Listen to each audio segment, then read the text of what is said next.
بخاری شریف کی حدیث سے ہمیں یہ پتہ چلتا ہے کہ اگر رات کو آنکھ کھلے، رات کی تاریکی میں آنکھ کھل جائے اور سردی کی وجہ سے یا گرمی کی وجہ سے آنکھ کھل لے، تو جو شخص یہ کلمات پڑھے،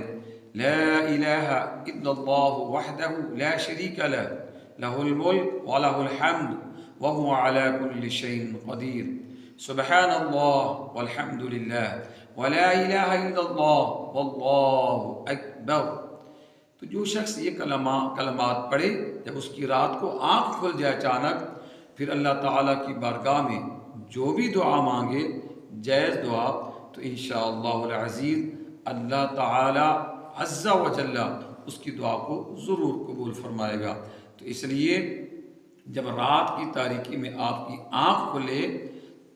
تو اس وظیفے سے آپ فائدہ اٹھائیں۔ تو جب